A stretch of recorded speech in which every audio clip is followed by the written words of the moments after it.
Bismillahirrahmanirrahim. Assalamualaikum warahmatullahi wabarakatuh. Perkenalkan, nama saya Saskia dari Universitas Islam Negeri Imam Bonjol Padang.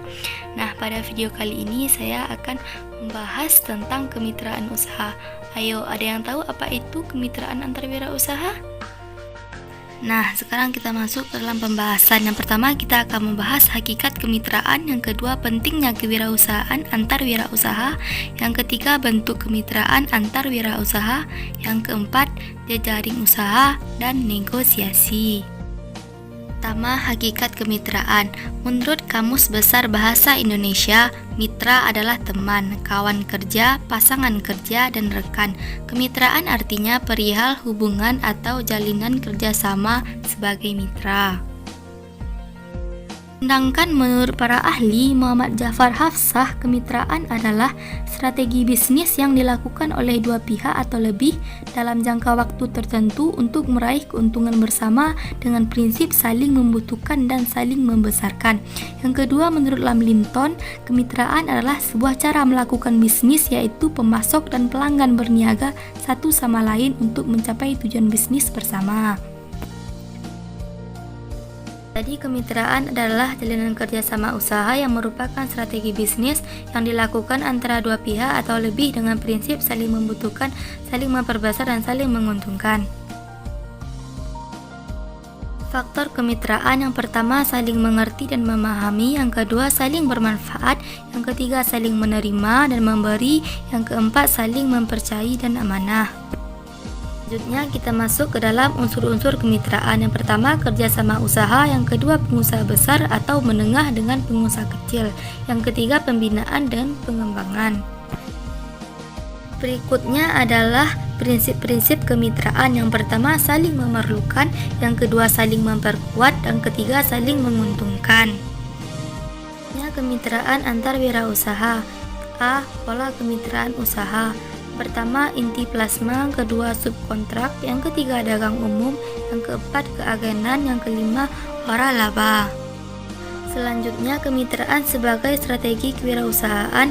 Kemitraan sudah menjadi satu strategi wirausaha untuk menciptakan dan meningkatkan daya saing perusahaan. Strategi adalah komitmen dan tindakan yang diambil oleh perusahaan untuk mengembangkan dan memanfaatkan keunggulan kompetitifnya atau daya saing pasar.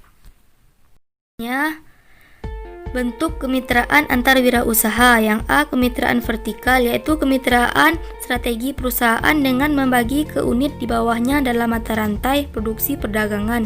Pola kemitraan vertikal yaitu pola inti plasma dan pola pengelolaan, pola subkontrak, pola dagang umum, dan pola waralaba.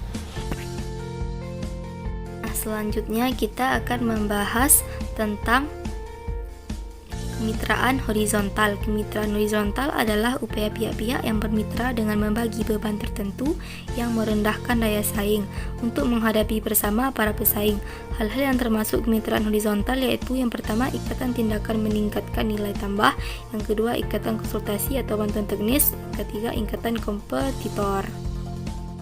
Selanjutnya, kemitraan agribisnis dengan bentuk ikatan. Yang pertama, merek dagang bersama. Yang kedua, memasang iklan bersama. Yang ketiga, melakukan promosi bersama.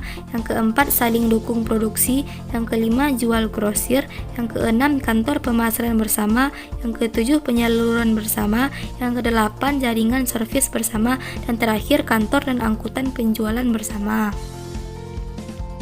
Selanjutnya kita masuk ke dalam kemitraan produksi dengan bentuk ikatan. Yang pertama, sistem logistik bersama. Yang kedua, memakai komponen produksi bersama. Yang ketiga, penggunaan fasilitas transportasi bersama. Yang keempat, kontrol kualitas bersama. Jejaring usaha dan negosiasi. Yang pertama, jaringan bisnis. Yang kedua, jejaring untuk kelanjutan wirausaha. Yang ketiga, negosiasi. Yang pertama, jaringan bisnis. Jaringan bisnis mempunyai ciri adanya hubungan bisnis jangka panjang yang didasarkan pada asas tolong-menolong dan saling percaya. Kendala yang dihadapi dalam membentuk jaringan bisnis adalah sebagai berikut. Yang pertama, nilai semangat asas yang dapat digunakan sebagai perekat antar pelaku usaha kecil dan menengah sehingga hubungan bisnis jangka panjang tetap berlangsung. Yang kedua, pemula dalam jaringan bisnis akan bersaing dengan jaringan bisnis yang mapan. Yang ketiga, belum adanya gambaran yang jelas tentang jaringan bisnis bagi pengusaha kecil dan menengah. Yang keempat, minimnya sumber daya yang memadai dalam bentuk jaringan. Selanjutnya, kita akan membahas tentang jaringan untuk kelanjutan wirausaha. Menurut Astamoen mengatakan bahwa sebuah jejaring dibentuk oleh hubungan-hubungan pribadi dan organisasi. Dia mengatakan bahwa jejaring terdiri atas dua kategori, yaitu networking terencana atau strategis dan networking yang tidak terencana. Nah, selanjutnya, dalam memperluas jejaring, Astamon memberikan beberapa petunjuk berikut. Yang pertama, menunjukkan sikap santun, ramah, senyum, perhatian, dan peduli. Yang kedua, memberikan perhatian, gagasan, atau pendapat. Yang ketiga, membangun dan menciptakan kesejahteraan bersama. Dalam dunia bisnis, jejaring atau network terdiri atas organisasi wirausaha yang menawarkan berbagai jenis sumber untuk memulai atau meningkatkan kegiatan wirausaha. Kunci utama untuk keberhasilan ini adalah tersedianya sumber daya manusia yang memadai. Selanjutnya, negosiasi. Negosiasi merupakan pertemuan antara dua orang yang masing-masing berada di posisi yang sesuai dengan kepentingan masing-masing dengan tujuan mendapatkan kepuasan yang diharapkan.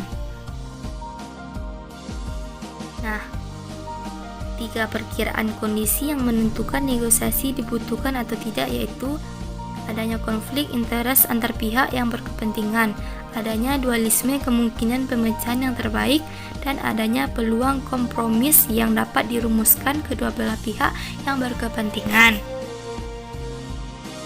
Oke guys, sekarang kita lanjut ke dalam tujuan kemitraan. Yang pertama, tujuan dari aspek ekonomi untuk meningkatkan pendapatan usaha kecil dan masyarakat, meningkatkan memperoleh nilai tambahan bagi pelaku kemitraan. Yang kedua, tujuan dari aspek sosial dan budaya. Kemitraan usaha dirancang sebagai bagian dari upaya pemberdayaan usaha kecil. Yang ketiga, tujuan dari aspek manajemen, yaitu peningkatan produktivitas individu yang melakukan kerja dan peningkatan produktivitas organisasi dalam kerja yang dilakukan. Yang keempat, tujuan dari aspek teknologi, pengusaha besar dalam melaksanakan pembinaan dan pengembangan terhadap pengusaha kecil meliputi memberikan bimbingan teknologi. Nah, yang terakhir adalah kesimpulan. Kesimpulannya, kemitraan merupakan salah satu instrumen yang strategis bagi pengembangan usaha kecil. Tetapi ini tidak berarti bahwa semua usaha kecil bisa secara efektif dikembangkan melalui kemitraan. Dengan memahami berbagai aspek kewirausahaan dan bergabung dalam wadah koperasi, usaha-usaha yang sangat kecil atau informal tersebut secara bersama akan memiliki kedudukan dan posisi transaksi yang cukup kuat untuk menjalin kemitraan yang sejajar, saling membutuhkan, saling memperkuat, dan saling menguntungkan dengan usaha besar mitra usahanya. Nah guys, sekian dulu video kali ini. Apabila ada kesalahan, saya mohon maaf. Saya sudahi dengan Assalamualaikum warahmatullahi wabarakatuh.